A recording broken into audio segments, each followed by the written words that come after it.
Quien les habla, el abogado aeronáutico Wilson Peñalosa, especialista en Derecho Aeronáutico y Espacial. En esta oportunidad del día de hoy voy a hablar un poco sobre las libertades del aire, sobre esas 9 libertades que existen y que efectivamente son de uso también de libertades aerocomerciales, obviamente con algunas restricciones al respecto. Y también forma parte de esa navegación aérea, porque para eso vamos a utilizar un espacio aéreo. Como es conocido, ese espacio aéreo y esa navegación aérea que se efectúan cruzando el espacio aéreo y sin contacto con la superficie terrestre. ¿A través de qué? A través de una máquina. Aquella máquina que puede sustentarse en la atmósfera por reacciones del aire y que no sean las reacciones del mismo contra la Tierra y que estén destinadas a transportar personas, cosas, correo, tales como aeronaves, hidroaviones, entre otros tipos de máquinas, pero que pueda sustentarse en la atmósfera. A continuación, vamos entonces a hablar un poco sobre esta clase tan importante como es las libertades del aire. Dando inicio a esta actividad, primero que nada vamos a hablar sobre el espacio aéreo, antes de entrar en la materia de las libertades del aire. Y es necesario conocer el espacio aéreo porque allí es donde se va a lograr las libertades del aire. Esta expresión de espacio aéreo es la que habitualmente, la que comúnmente se utiliza y leyendo algo de la doctrina cuanto a las legislaciones, es simplemente para designar el ambiente en el que se desarrolla la actividad aeronáutica. Eso es lo que podemos darlo según la doctrina. El espacio aéreo no es más que la común ubicación en cuanto existe sobre la superficie de la Tierra, sobre el suelo. Entonces, una extensión sin solución real de continuidad que se prolonga en tanto que aérea hasta los confines de la atmósfera. Lo vamos a hablar. Entonces aquí es donde el espacio adquiere, por la ausencia del aire, un carácter distinto, que es lo que llamamos el espacio ultraterrestre. Entonces debe llamarse aeronáutico al espacio, un espacio singular en el que resulta técnicamente posible navegar, el espacio aéreo.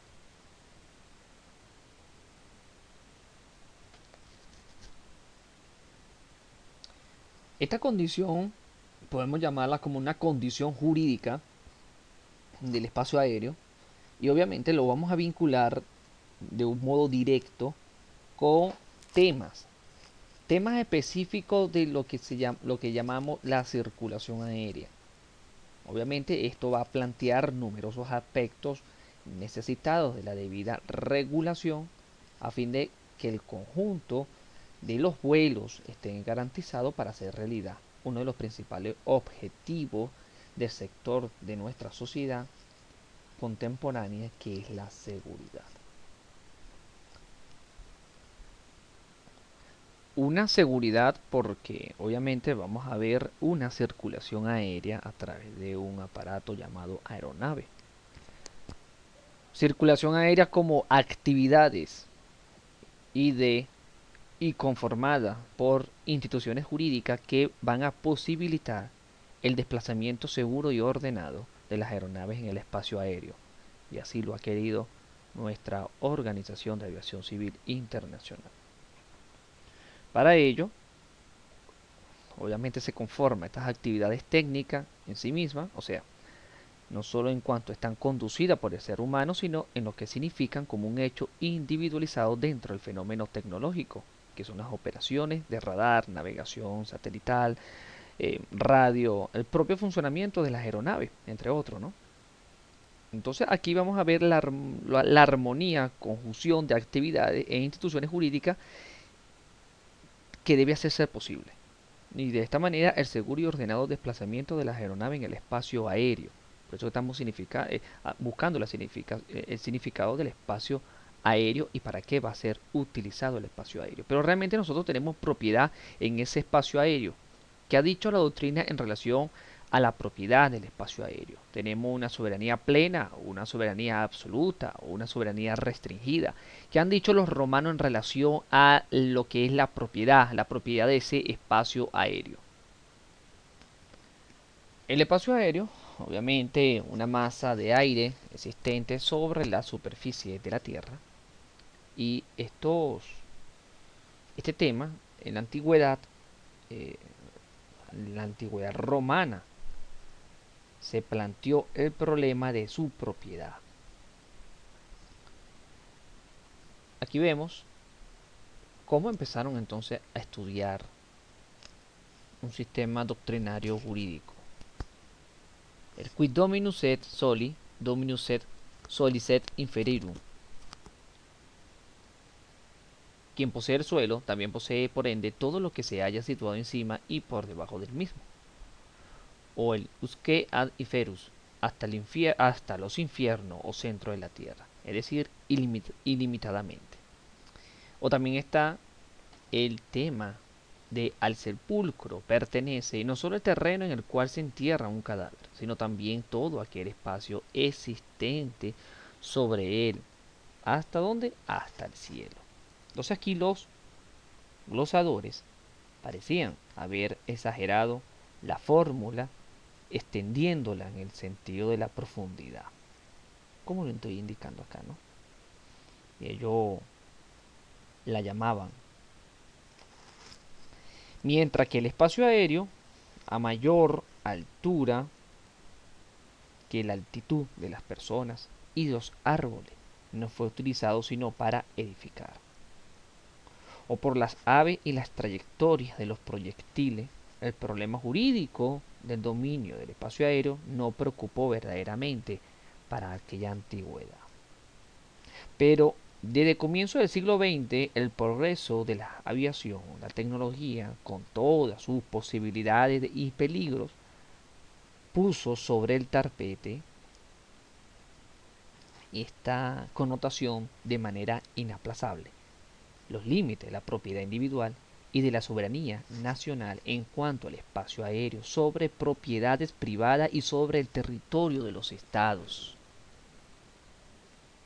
Dentro de ese derecho privado podemos encontrar dos interesantes artículos en relación a la propiedad.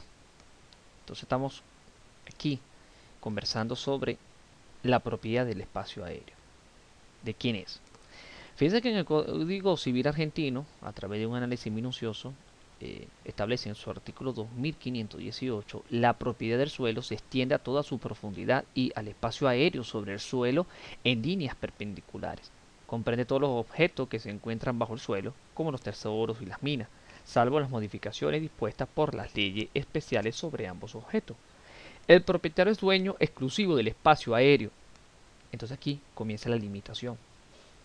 El propietario es dueño exclusivo del espacio aéreo. Puede extender en él sus construcciones, aunque quiten al vecino la luz, la vista u otras ventajas, y puede también demandar la demolición de las obras del vecino que a cualquier altura avance sobre ese espacio, el espacio de él. Pero si nos vamos un poco hacia acá, hacia Venezuela, en nuestro Código Civil venezolano, artículo 549, vamos a ver algo bien interesante. La propiedad del suelo lleva consigo la de la superficie y de todo cuanto se encuentra encima o debajo de ella, salvo lo dispuesto en las leyes especiales. Ya comienza aquí entonces a limitarme un asunto del espacio aéreo, totalmente un poco diferente al argentino, porque el argentino no me lo limita a través de una ley especial, pero aquí sí me lo está limitando a través de, salvo lo dispuesto en las leyes especiales. Entonces aquí se debate lo siguiente. En principio, obviamente, no existe obstáculo legal para el Código Civil para que el propietario edifique hasta la altura que quiera o plantee un árbol, por elevados que crezcan, ¿no? No obstante, en el código venezolano, obviamente, y también en parte de grandes ciudades, y por razones de, digamos, de alineación, eh, por razones de utilización, algunas ordenanzas municipales de alcaldía obviamente pueden prohibir la altura, eh, o pueden establecer límites de altura máxima de las casas, de los edificios, ¿no? Entonces aquí no parece que pueda alegar, digamos, el dueño de una propiedad sobre el espacio aéreo consigo mismo. Hay una limitación legal sobre la utilización de ese espacio aéreo. Obviamente aquí me refiero a ese derecho de propiedad y sobre el derecho privado de las cosas en los códigos, ¿no? Entonces vean cómo entonces podemos hablar de derecho aeronáutico dentro del espacio aéreo y las libertades aéreas. Nos vamos un poco del enfoque del derecho privado dentro de las categorías del código, de los códigos civiles de algunas naciones. Solamente traigo dos códigos porque no podemos alargarlo tanto este tema. Esto es un elemento muy básico que estamos en el día de hoy estableciendo, ¿no? Y dando. Sigamos. Digamos que el espacio aéreo eh, es, como dice Ambrosini, el ambiente en el que se desarrolla específicamente la actividad aeronáutica. Ambrosini Antonio, Instituciones del Derecho de la Aviación, Buenos Aires, 1949. La utilización del espacio aéreo como elemento de circulación de aeronaves presenta dos implicaciones. El primero, en orden a lo que es la propiedad privada, atributo de la persona. Y el segundo, en relación a la soberanía, que es un atributo del Estado. Digamos que el primero es tema de derecho privado y el segundo es de derecho público.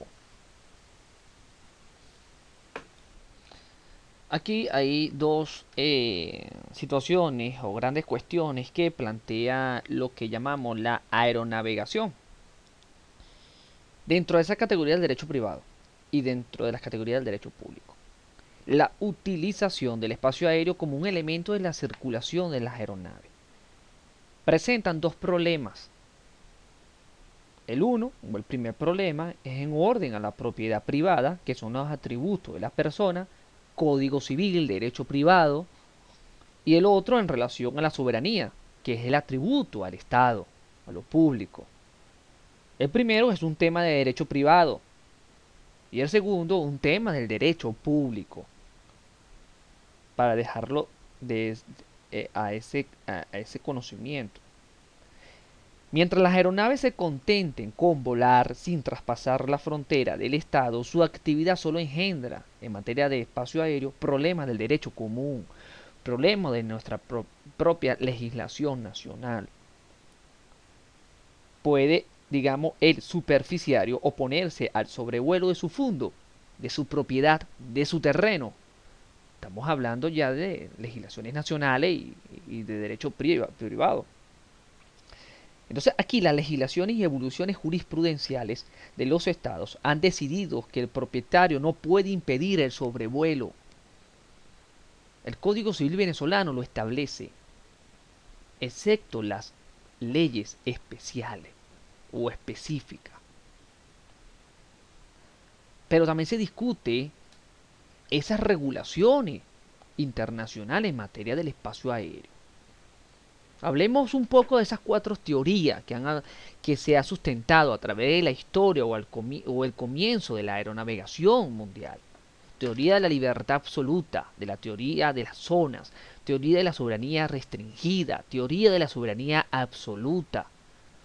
Esto hay que saberlo en clase, cuando vamos a dar las libertades del aire, porque estas libertades del aire obviamente tuvieron unas connotaciones en el derecho privado, unas connotaciones en el derecho público y se internacionalizó a través de regulaciones internacionales que obviamente dentro del derecho aeronáutico lo vemos. Convenio de París 1919, Convenio de Chicago 1944.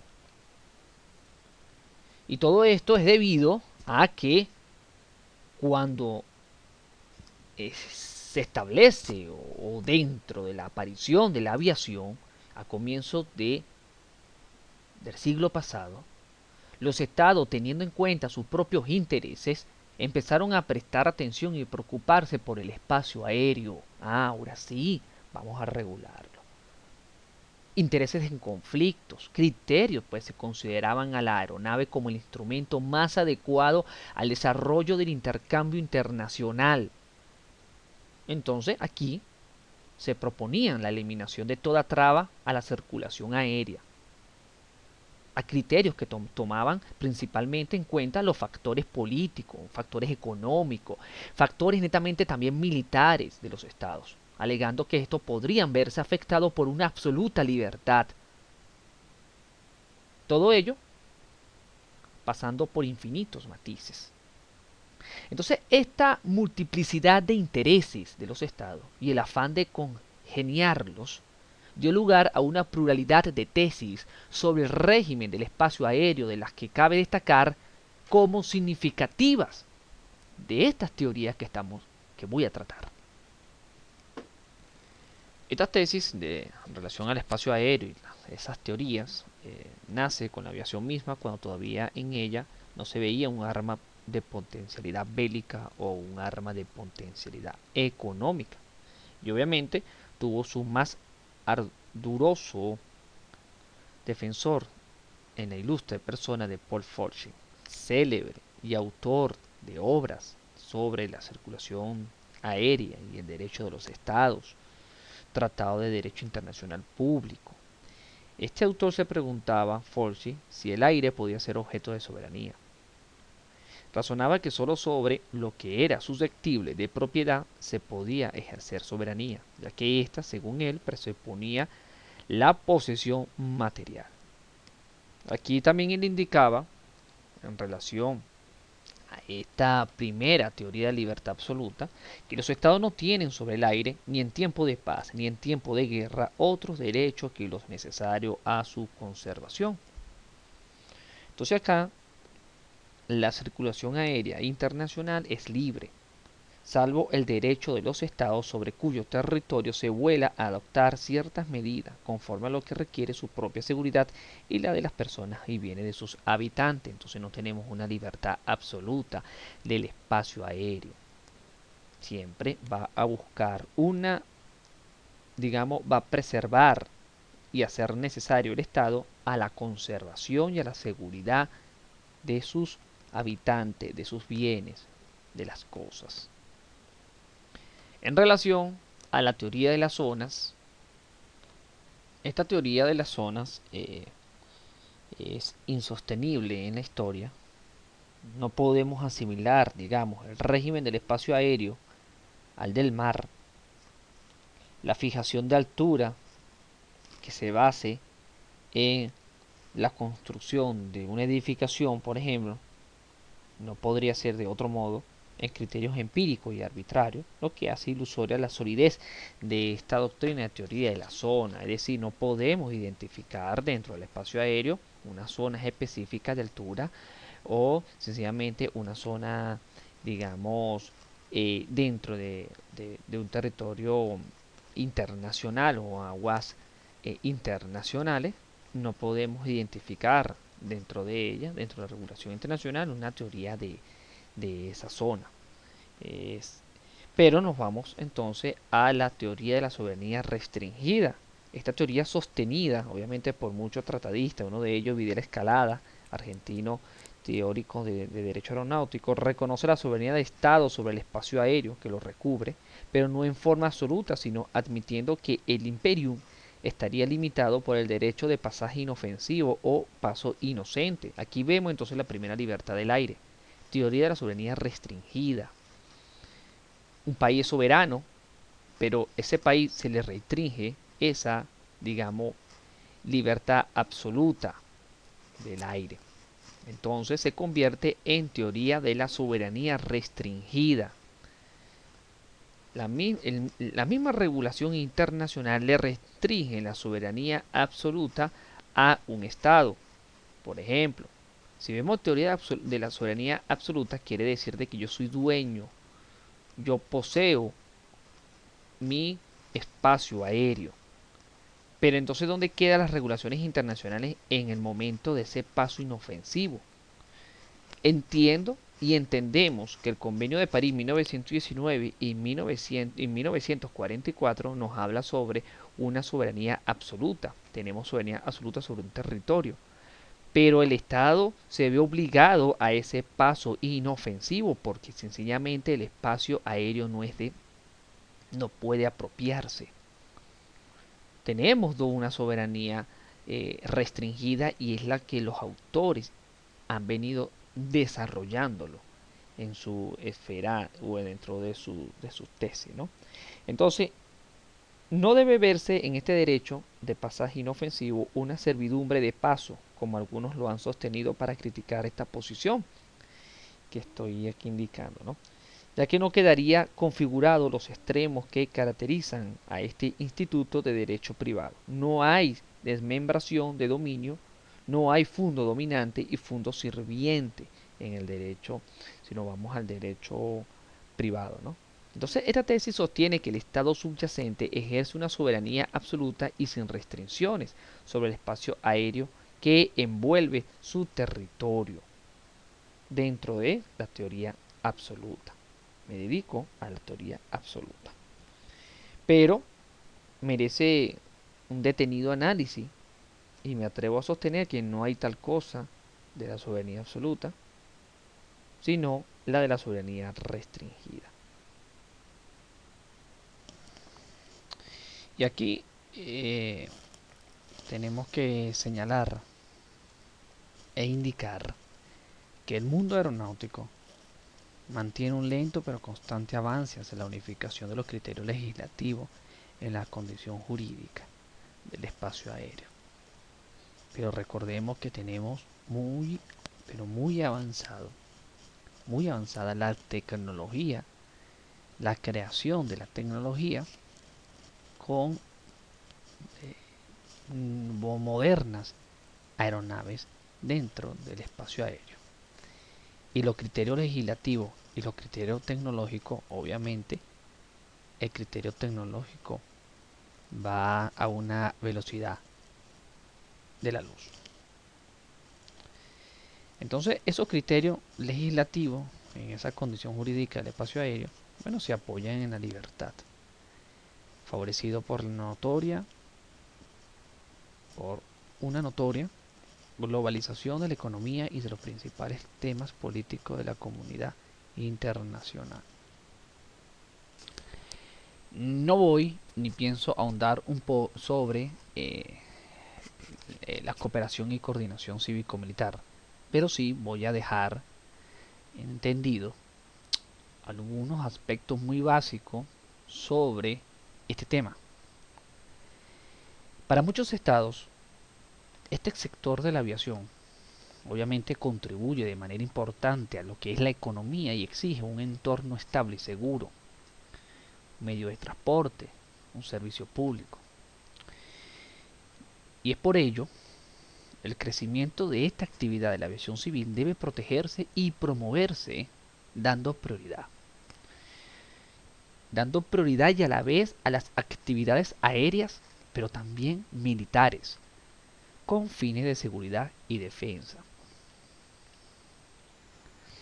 Aún así, a partir de muchas experiencias de estados, se puede afirmar que esta gestión, esta utilización conjunta del espacio aéreo constituye una manera de proceder, de una manera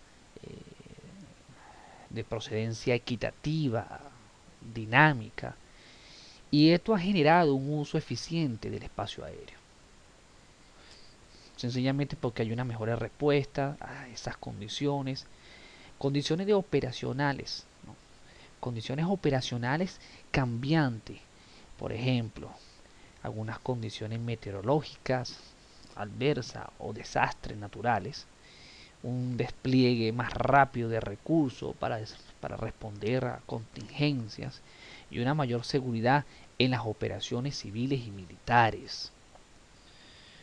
Para ello se divide entonces el espacio aéreo para la cooperación y coordinación de aeronaves de Estado, en este caso obviamente aeronaves militares. Esto no tiene nada que ver con las libertades del aire, pero es necesario porque las libertades del aire van a necesitar de ese espacio aéreo. Y vamos a encontrar un espacio aéreo con una cooperación y una coordinación de dos tipos de aviación. Entonces, el acceso a todo el espacio aéreo es un requisito crucial para las aeronaves de Estado. Esto con el fin de que se pueda realizar sus misiones de seguridad y defensa, como el espacio aéreo único, es continuo.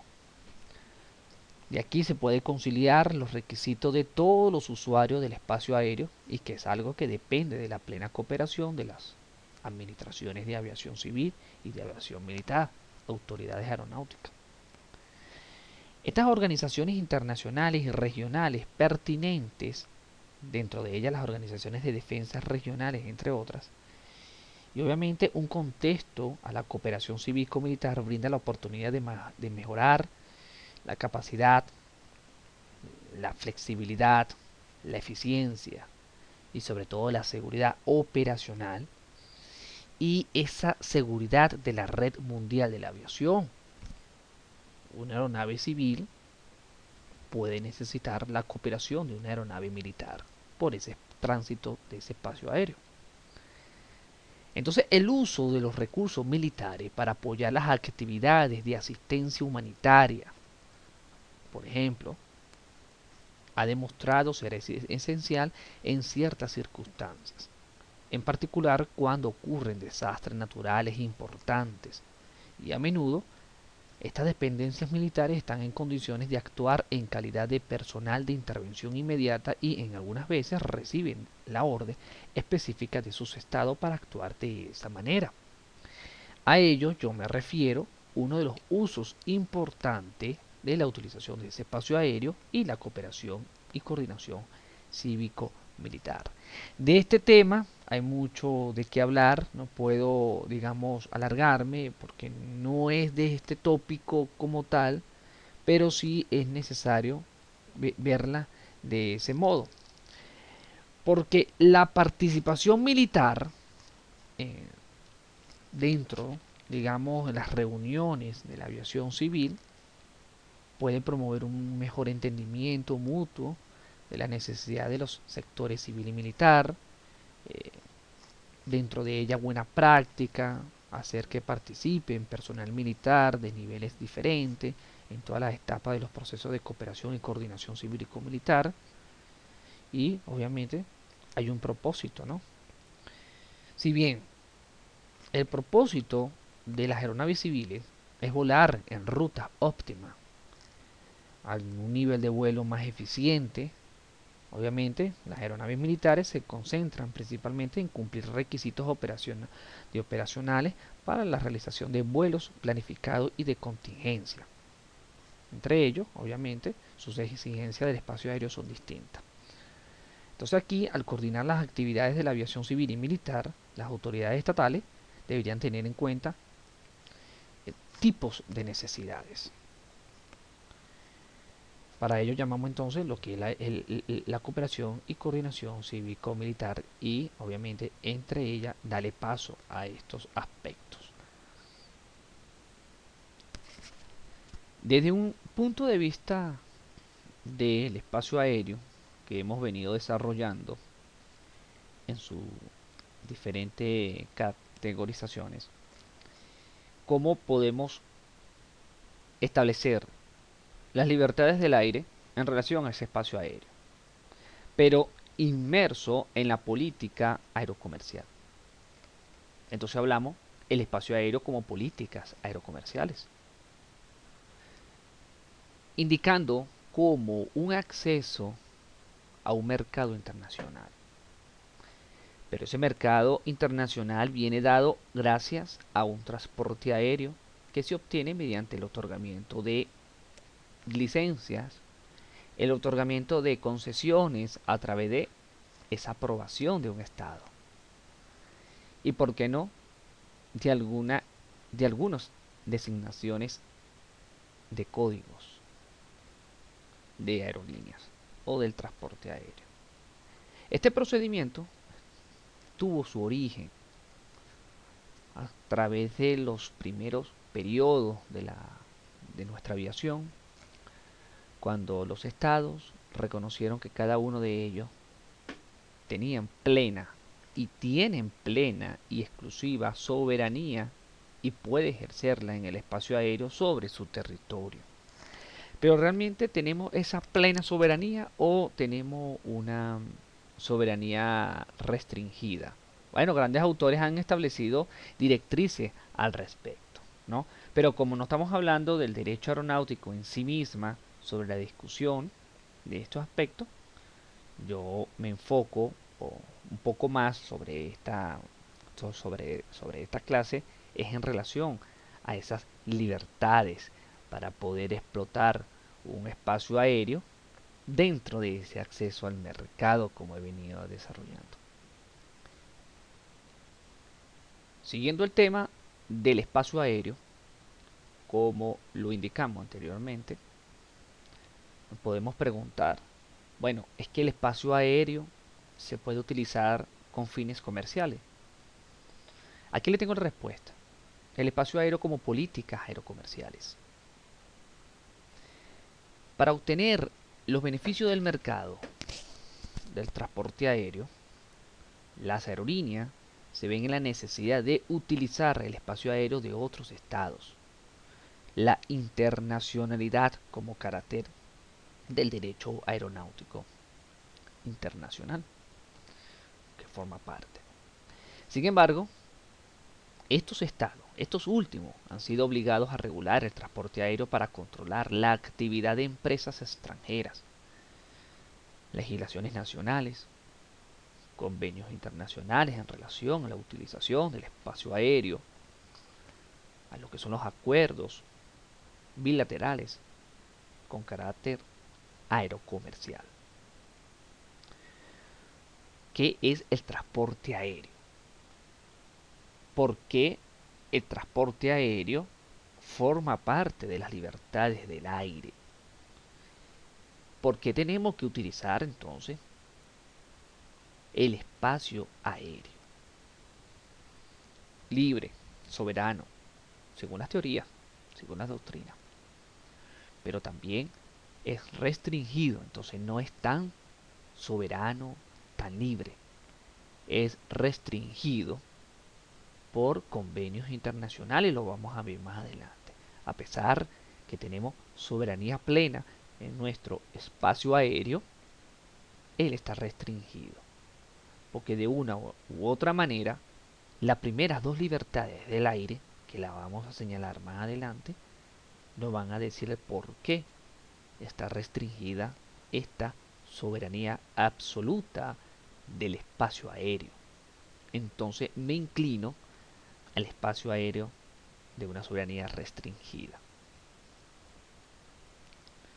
Y como se comentó anteriormente sobre la utilización del espacio aéreo dentro de que es una soberanía absoluta o una soberanía restringida, y me incliné aún más en esa soberanía restringida, la navegación aérea de aeronaves civiles en Venezuela es libre.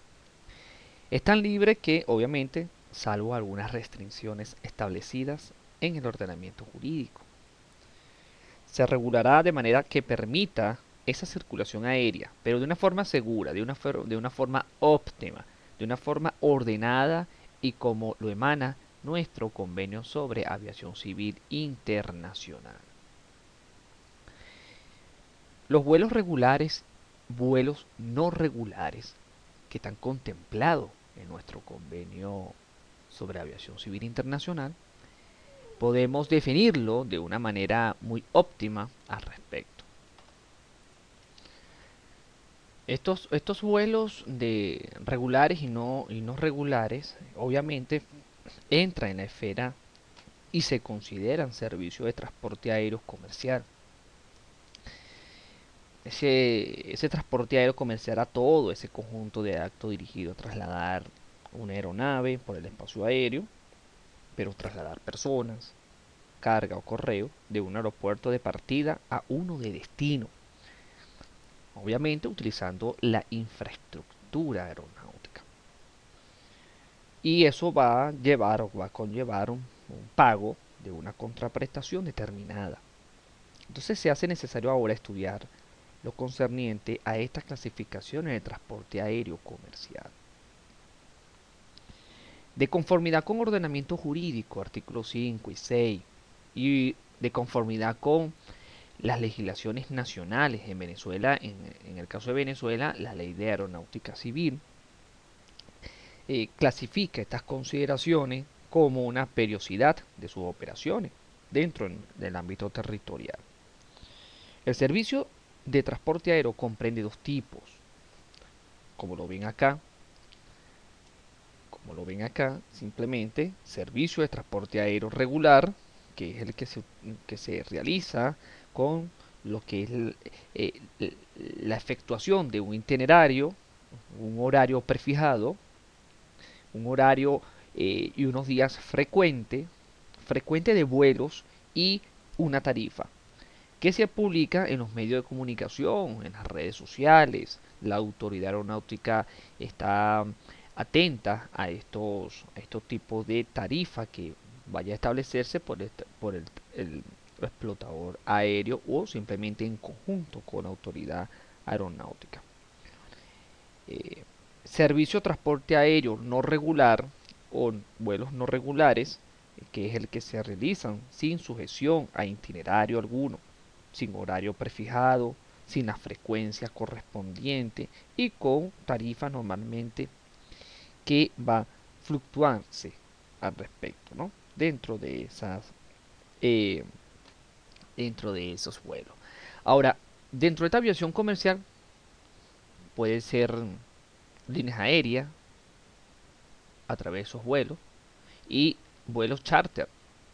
Las líneas aéreas se caracterizan por estar sujetas a itinerarios, como lo indiqué anteriormente, algo que es frecuente independientemente de la demanda que posean, y los servicios no regulares son también conocidos como esos servicios que no tienen esa gran demanda o simplemente se necesita una aeronave comercial para un tal fin, ¿no? Algo que no es regular. Pero dentro de todo esto, obviamente tenemos servicio de transporte aéreo nacional y servicio de transporte aéreo internacional. Los servicios comerciales de transporte aéreo que no sean servicios internacionales regulares entre los estados contratantes de la OASI están sujetos al artículo 5 del Convenio de Chicago. Dicho artículo dispone que las aeronaves extranjeras tienen el derecho a penetrar sobre el territorio de cualquier otro estado miembro o sobrevolarlo sin escala y hacer escalas en él con fines no comerciales, sin necesidad de obtener permiso previo, y a reservar el del derecho del estado sobrevolado de exigir un aterrizaje. En dicho artículo también se amplía el privilegio de embarcar o desembarcar tráfico, o sea, de obtener acceso al mercado, no sujeto a itinerario fijo, ¿no?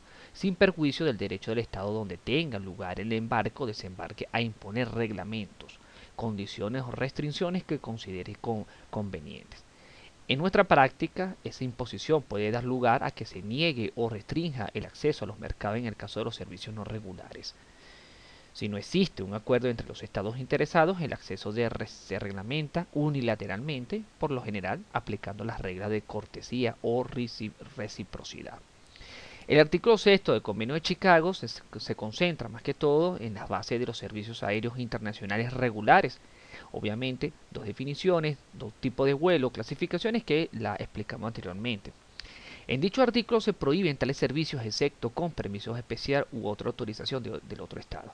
En la práctica, el Estado otorga dicho permiso o autorización respecto a los servicios internacionales regulares de los transportistas aéreos extranjeros, mediante lo que llamamos licencia o permiso de una duración fija o sujetas a condiciones, y lo hace con raras excepciones, considerándose así que el servicio consiste en la utilización de los derechos de acceso a los mercados que se han otorgado al Estado Nacional de Transportista Aéreo.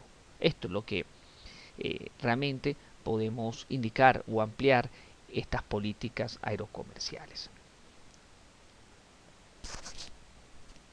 Comentamos que la diferencia del transporte aéreo regular y no regular, y esos vuelos, obviamente, tienen una clasificación dentro del transporte aéreo comercial.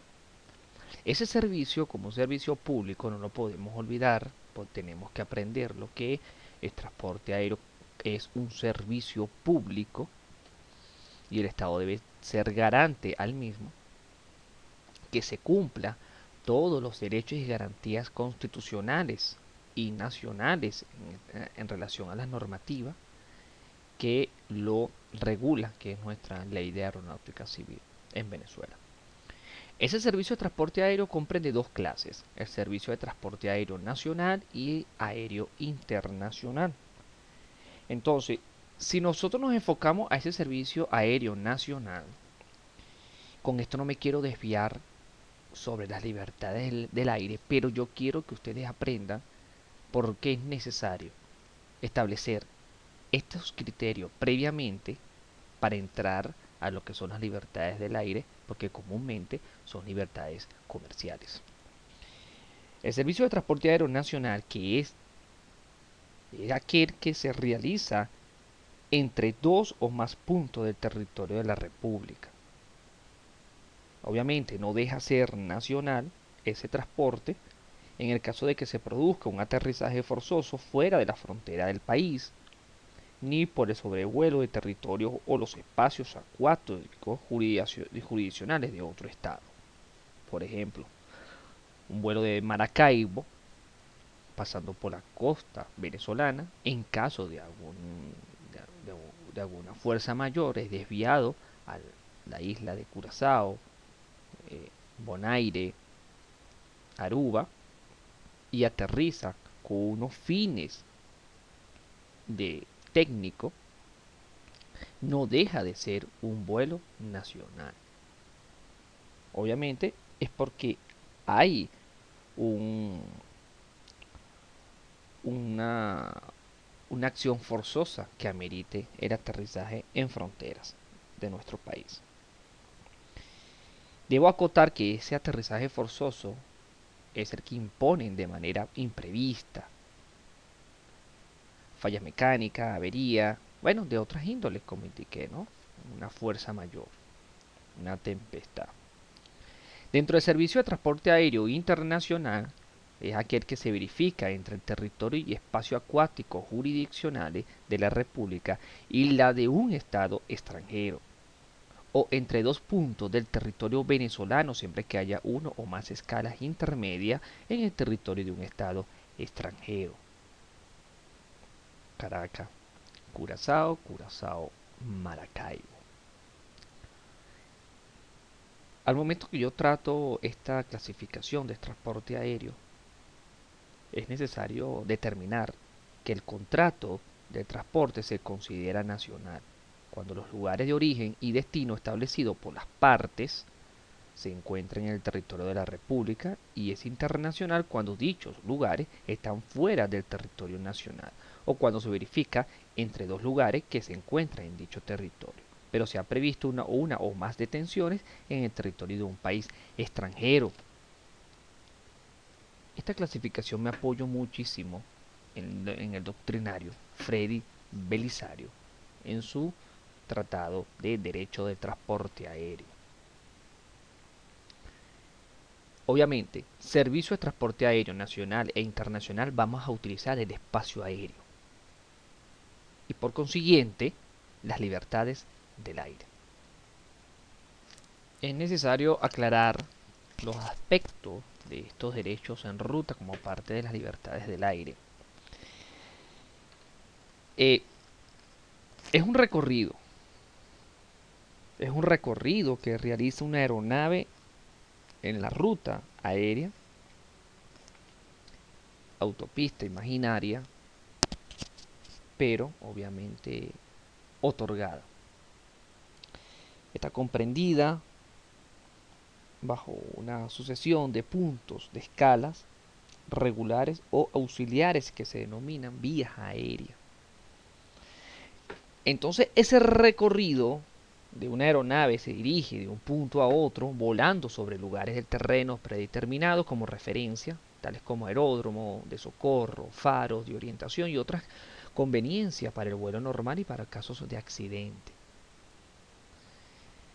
Eh, el permiso para la explotación de servicios de transporte aéreo es un título indispensable para ejercitar dicha actividad. Los derechos aerocomerciales y rutas, objeto de las concesiones o permisos para la explotación de los servicios de transporte aéreo, son propiedad del Estado. Entonces las libertades del aire están condicionadas bajo las autorizaciones de los estados. Un permisionario, concesionario, no podrán traspasar o ceder tales derechos sin la expresa autorización bajo las condiciones que imponga la autoridad aeronáutica. En Venezuela nuestra autoridad aeronáutica es el Instituto Nacional de Aeronáutica Civil, que es el INAH. Aquí vemos que es una expresión geográfica del derecho de ruta que ha sido convenida de estas rutas en las cuales una aerolínea puede ofrecer para explotar servicios. Está indicado según un orden específico y son lugares autorizados para realizar actividades aerocomerciales. Usualmente se indican como anexos de los acuerdos entre los dos estados a través de ese acuerdo bilateral y aparecen según las líneas aéreas involucradas. Aquí es necesario también indicar de que hay una designación de códigos de aerolíneas reconocida para la explotación de ese transporte aéreo. Y ahora vamos con segundos de publicidad.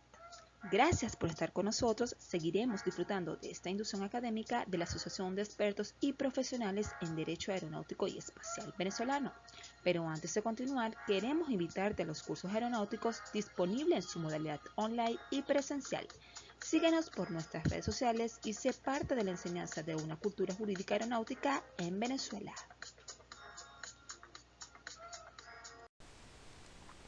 Dando ejemplos a lo que indiqué anteriormente, donde estos tipos de acuerdos se indican como anexos de los acuerdos entre los estados o de manera de un contrato bilateral, en adelante, en los ejemplos, a continuación podemos observar acá. A representa el estado que recibe el derecho de ruta y C el estado que lo otorga a cambio de derechos semejantes. Generalmente son derechos semejantes. La manera más básica de describir el otorgamiento de un derecho de ruta a un estado consiste en nombrar una ciudad en el territorio de ese estado y otra en el del estado otorgante. Por ejemplo, de la ciudad A1 a la ciudad C1.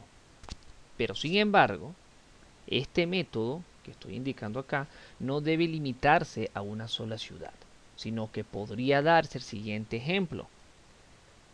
De la ciudad A1 a la ciudad C1, ciudad C2. De la ciudad A2 a la ciudad C1. Un punto es una ciudad nombrada o no en la ruta otorgada. Entonces, el método básico utilizado es de cualquier punto o puntos en el estado A la ciudad C1. Sin embargo, una variación más amplia del otorgamiento básico sería de cualquier punto o puntos en el estado a cualquier punto o puntos en el estado C. Adicionalmente, un punto intermedio es un punto situado fuera de los territorios del estado otorgante y del estado recipiente, pero situado entre los mismos. En casos excepcionales puede considerarse como puntos intermedios los puntos situados dentro del territorio del estado recipiente a lo largo de la trayectoria general de la ruta. Cuando los territorios de los estados interesados no son adyacentes, hallándose entre los mismos territorios y ciudades de otros estados, la descripción de la ruta puede incluir puntos intermedios. Por ejemplo, de la ciudad A1 a la ciudad C1 pasando por ciudad B1. Espero que estos derechos en ruta haya quedado un poco claro en relación a su explicación. Si no, dejen sus comentarios para detallarlo mucho mejor. Uno de los derechos de explotación más fundamental es el de la designación de transportista. Transportista, ¿sí? La designación es la notificación formal por un estado a otro, generalmente por nota diplomática, acerca del nombre del transportista aéreo seleccionado por el estado designante. Esto más que todo para usar algunos o todos los derechos de acceso a los mercados recibidos por dicho estado, en virtud de un acuerdo de transporte aéreo, es decir, un acuerdo o un convenio bilateral de transporte aéreo o de servicio de transporte aéreo. En esta oportunidad, bueno, un acuerdo de transporte aéreo concertado con el otro. Entonces, este término de acuerdo en cuestión que estamos tratando, una designación puede hacerse para uso de uno o todos los derechos de acceso a los mercados otorgados respecto a una ruta en particular o una parte de la misma. Esto forma parte de lo que es la aeronáutica comercial o derechos aerocomerciales. No todas las libertades del aire, que la vamos a ver más adelante, son 9, tiene designación de vuelo. La primera y segunda libertades del aire no necesariamente tiene que haber un acuerdo entre las partes. No tiene que haber una designación de un vuelo o un código especial. La vamos a explicar más adelante. Uno de los documentos, por su excelencia, es este documento 8585, que reglamenta, regula y recomienda a los estados parte de la OASI, cómo debe hacerse la designación de vuelo, la designación de un transportista aéreo. Entonces, una designación única es el derecho de designar a un solo transportista con el derecho implícito de designar a otro transportista en reemplazo. Una doble designación es el derecho de designar a un máximo de 2 transportistas con el derecho de efectuar reemplazos. Entonces la designación múltiple ilimitada es el derecho de designar cualquier número de transportistas. La designación múltiple controlada y es el derecho de designar un número total de líneas aéreas o un número determinado por ruta, por punto de entrada y de salida o por sector de una ruta, es decir, con el derecho de efectuar reemplazo. Aquí estamos observando cómo son los pasos o los mecanismos para designar o suplir alguna ruta.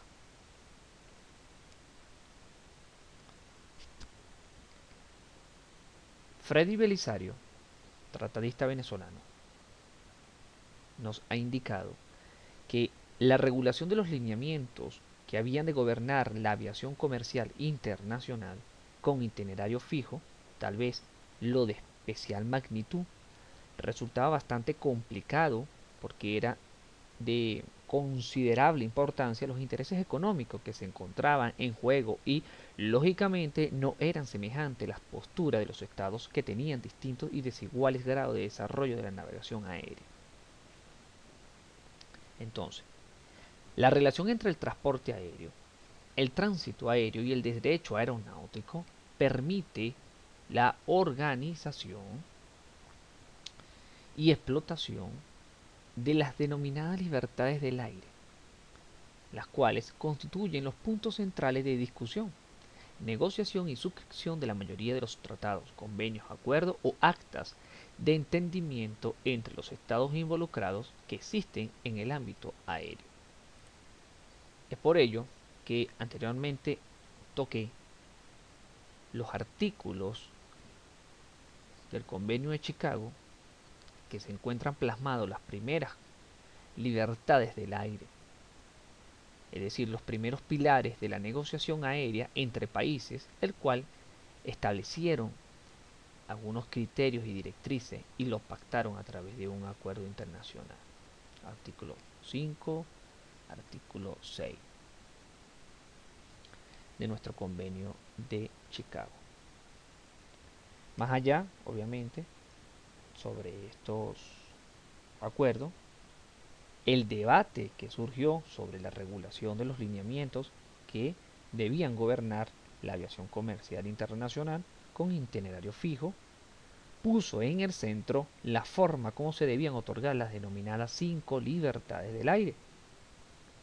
5 libertades del aire que a continuación, a través de una gráfica que ejemplifican las libertades del aire. Primera libertad del aire: la libertad del sobrevuelo de territorio extranjero sin aterrizaje. Acá podemos indicar que se consigna como la posibilidad de poder volar por el territorio de un estado sin obligación de realizar un aterrizaje en él. Esta primera libertad también se le conoce como la posibilidad de sobrevuelo, paso inocente, de conformidad con lo expuesto por diversos tratadistas sobre esta primera libertad, concepto abordado en primera instancia allá en aquella Convención de París del año 1919. Su inclusión en la Convención en Chicago reafirmó su importancia y expandió lo que es su aplicación. Un ejemplo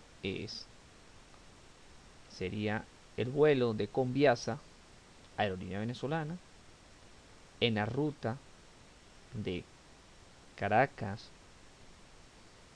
Madrid, donde sobrevuela Portugal. Segunda libertad del aire: la libertad de escala técnica en territorio extranjero.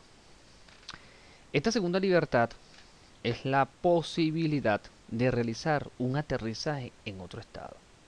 Sin embargo, sin la realización de fines comerciales.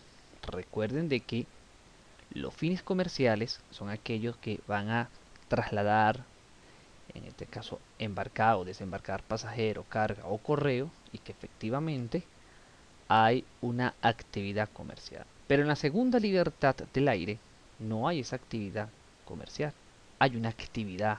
Por ejemplo, más claro y más frecuente sería la aplicación de esta libertad en la carga de combustible. Aquí lo vemos. La carga de combustible o una escala técnica por algún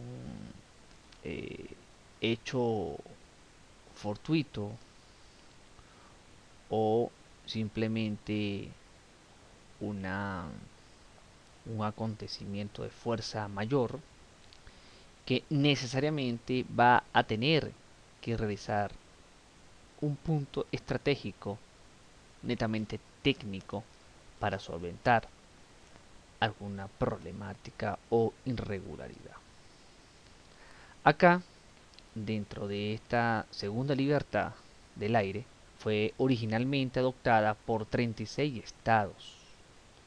Hoy ya tenemos decenas de estados, centenares de estados ya, que efectivamente le han dado la aceptación a esta escala técnica.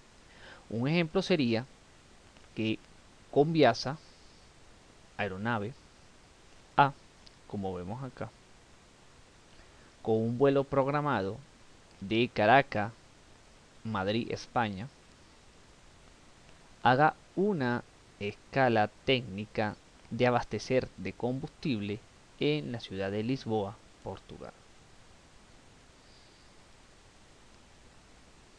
Tercera libertad del aire. Es la libertad de desembarcar en territorio extranjero, pasajero, correo y mercancías o carga embarcadas en territorio de la nacionalidad de la aeronave.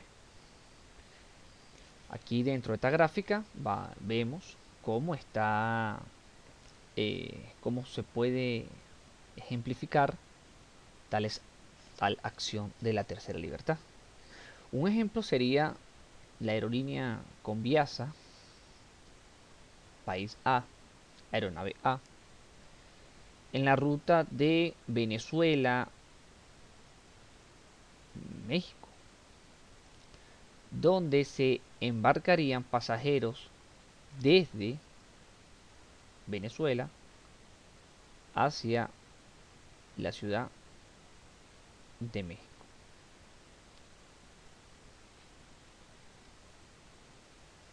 Cuarta libertad del aire. Aquí tenemos que la libertad de embarcar en territorio extranjero pasajeros, correo y mercancías con destino a territorio de la nacionalidad de la aeronave.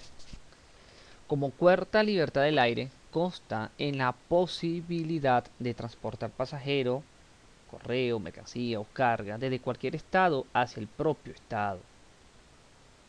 ¿De qué? De la aeronave. En virtud de lo anterior, la aeronave embarca pasajeros o la aeronave a embarcar pasajeros, correo o mercancía con destino al estado en que pertenece la línea aérea. Un ejemplo de vuelo sería Conviasa, carga pasajeros, correo, mercancía desde la Ciudad de México y el vuelo es efectuado a la ciudad de Venezuela, Caracas, con una aeronave de nacionalidad venezolana, Yankee Victor, en este caso Conviasa. A continuación, en la gráfica se puede ejemplificar la cuarta libertad. Quinta libertad del aire. La libertad de embarcar en territorio extranjero pasajeros, correo y mercancías con destino a otro territorio extranjero. Aquí vemos la quinta libertad del aire, que consiste obviamente en recoger pasajeros, correo y mercancías de cualquier estado miembro para transportarlos a otro estado. Un ejemplo práctico sería acá un ejemplo de este tipo de quinta libertad del aire sería un vuelo de Caracas, Ciudad de México, Ciudad Miami. En la ilustración podemos observar un poco más para ejemplificar tal ejemplo. Aquí podemos observar, y es prudente acotar, que en la Convención de Chicago del año 1944, y lo dice el tratadista Freddy Belisario, que los Estados Unidos de América aspiraban a que por vía de tratados multilaterales se otorgara las 5 libertades del aire a que se ha hecho referencia hasta el momento, ¿no? Lo que indudablemente favorecía a este imperio del norte, que contaba con poderosas líneas aéreas comerciales para aquellos momentos, y por otra parte algunos estados de la comunidad internacional como Nueva Zelanda y Australia patrocinaban la internacionalización de la navegación aérea comercial. Otros países como Canadá e Inglaterra siguieron una posición intermedia que denominaron orden en el aire, la cual se fundamentaba en que los estados contratantes se otorgasen recíprocamente las 4 primeras libertades sobre un cimiento multilateral, pero no la quinta, que quedaría sujeto a respectivos acuerdos bilaterales entre los estados.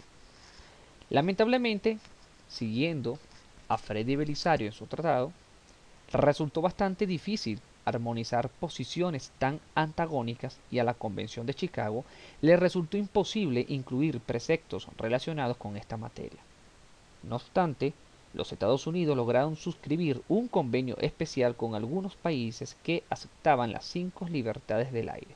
Después, entre un apreciable número de estados, se suscribió un acuerdo sobre servicios internacionales de tráfico aéreo que admitía las 2 primeras libertades del aire.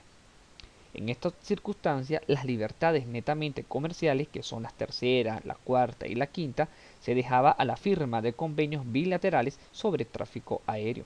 Es necesario señalar, con respecto a estos comentarios, que en la regulación universal de lo que llamamos tráfico aéreo, los acuerdos bilaterales se impusieron sobre los acuerdos multilaterales.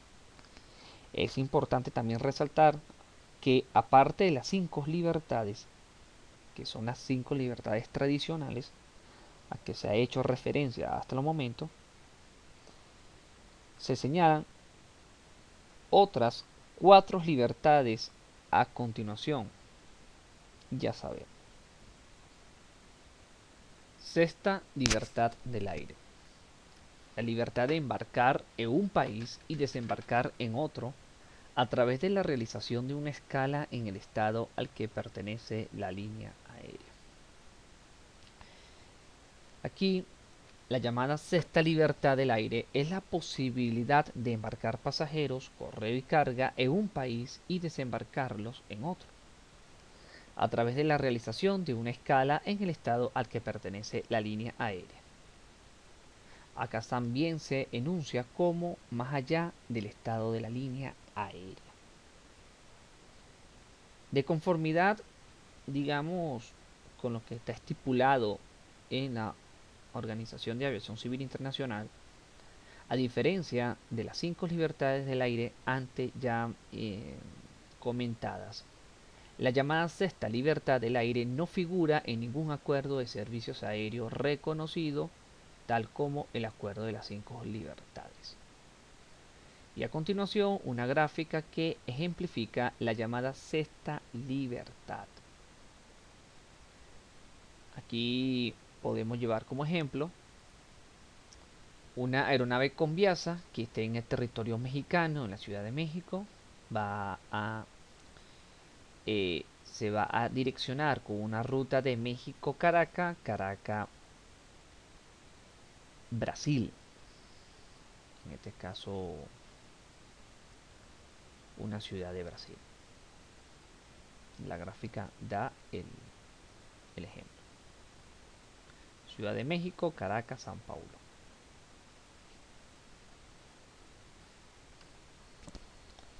Séptima libertad del aire. La libertad de embarcar pasajeros, correo y carga y desembarcarlos sin que la ruta respectiva incluya una escala en el estado al que pertenece la línea aérea o el explotador aéreo. La llamada séptima libertad del aire consiste en el derecho otorgado para embarcar pasajeros, correo y carga o mercancía y desembarcarlo sin que la ruta respectiva incluya una escala en el estado al que pertenece la línea aérea. A continuación, la gráfica, como ya vengo realizando, para mostrar una ejemplificación. Podemos observar, pues, por ejemplo, una aeronave de Conviasa embarca pasajeros, correo y carga desde la Ciudad de México para luego trasladarla a los Estados Unidos de América. Obviamente esa aeronave de Conviasa está totalmente vacía al momento de embarcar a los pasajeros, a la carga o al correo desde la Ciudad de México.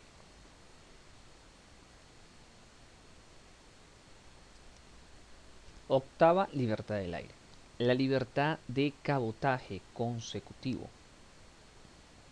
Es un derecho que se acuerda a un Estado para que sus líneas aéreas puedan realizar transporte de cabotaje interno en otro Estado, partiendo o culminando el servicio en el país al que pertenece la línea aérea. Fíjense lo interesante de esto, Porque aquí el estado que no es de la aerolínea, le otorga el permiso, el certificado de explotador aéreo a una aerolínea pues extranjera para que haga traslado desde ese, digamos, ese estado a otro estado del mismo país. Aquí la llamada octava libertad del aire es también llamada de cabotaje consecutivo, como vengo tratando. Dentro de la gráfica se puede ejemplificar mucho mejor. Novena libertad del aire. La libertad de cabotaje autónomo. Llegando al final de las libertades del aire, eh, por los momentos, viene siendo esta novena libertad. Derecho que se acuerda a un Estado para que sus líneas aéreas puedan realizar transporte de cabotaje interno en otro Estado. Aquí vemos ese derecho y es importante recordar que el convenio propone un tratamiento igualitario o no excluyente. Por lo tanto, es necesario procurar las situaciones y posibilidades iguales entre los estados.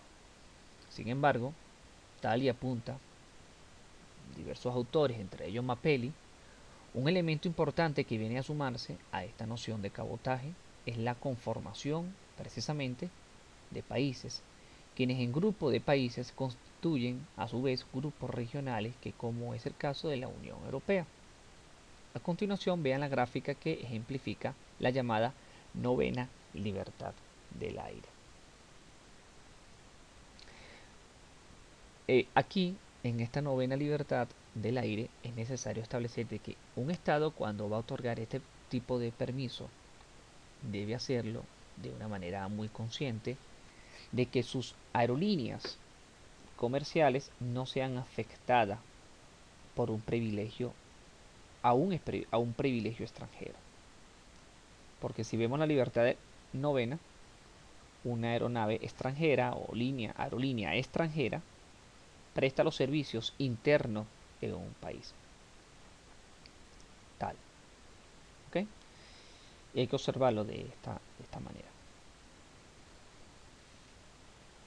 En cuanto a la naturaleza jurídica de las libertades del aire, se puede señalar que la estructura admitida para el transporte aéreo internacional regular radica en que dos estados, a través de convenios bilaterales, intercambian derechos comerciales y fijan una fórmula de regulación del ejercicio de dichos derechos. Este acuerdo de dar concesión de derechos a través del convenio de Chicago solo fue ratificado por 11 estados, por lo que nunca llegó a entrar en vigor. Más el acuerdo relativo al tránsito de los servicios aéreos internacionales sí alcanzó mayor éxito al reconocer tan solo las dos primeras libertades, paso inocente, escala técnica, como ya la habíamos repasado. Por lo que la práctica de las restantes libertades del aire quedó supeditada a la elaboración de convenios bilaterales, mediante lo que los dos estados interesados establecían las normas y las condiciones conforme a las cuales habrían de desarrollarse los servicios de transporte aéreo, entre ellos, ¿no?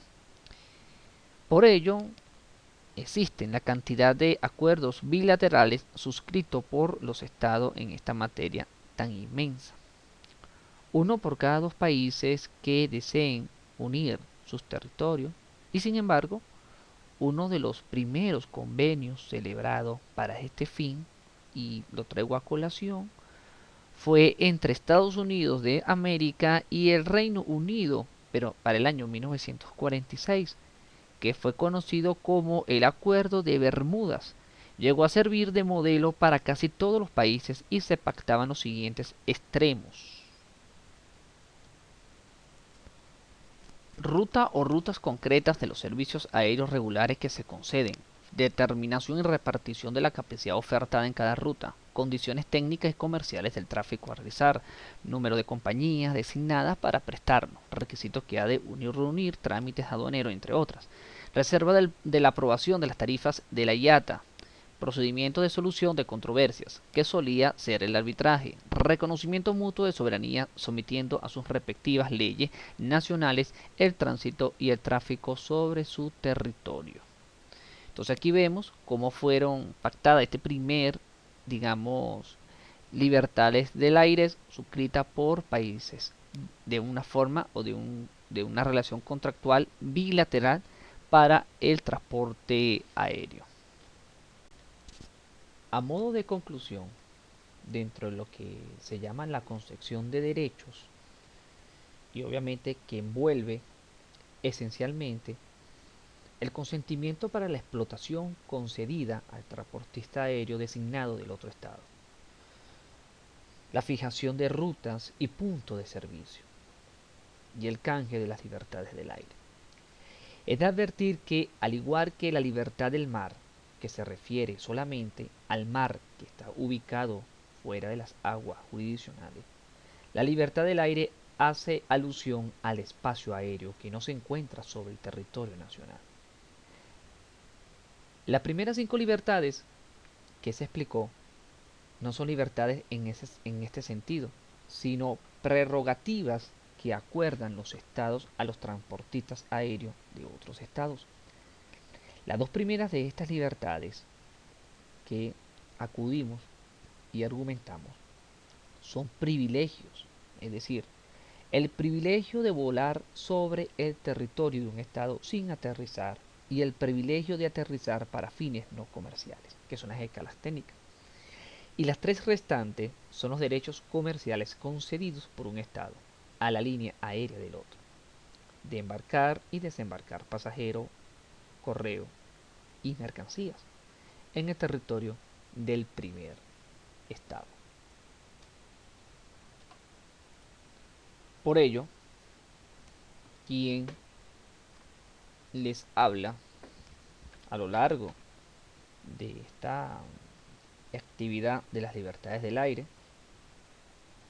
los fines y objetivos de nuestra organización es desarrollar los principios y técnicas de la navegación aérea internacional y fomentar la organización y el desenvolvimiento del transporte aéreo internacional.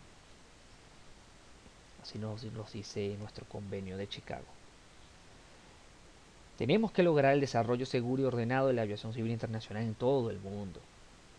Fomentar las técnicas de diseño y manejo de aeronaves para fines pacíficos. Estimular el desarrollo de aerovías, aeropuertos e instalaciones y servicios de navegación aérea para la aviación civil internacional. Satisfacer las necesidades de los pueblos del mundo respecto a un transporte aéreo seguro, regular, eficaz y económico es un servicio público considerado como de segunda generación de los derechos humanos. Tenemos que asegurar que se respeten plenamente los derechos de los estados contratantes y que cada estado contratante tenga oportunidad equitativa de explotar empresas de transporte aéreo internacional.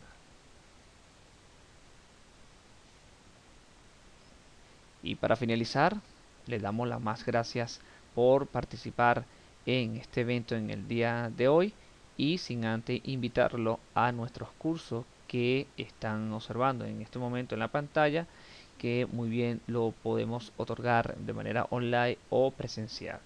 Y visítanos a través de nuestras redes sociales. Muchísimas gracias.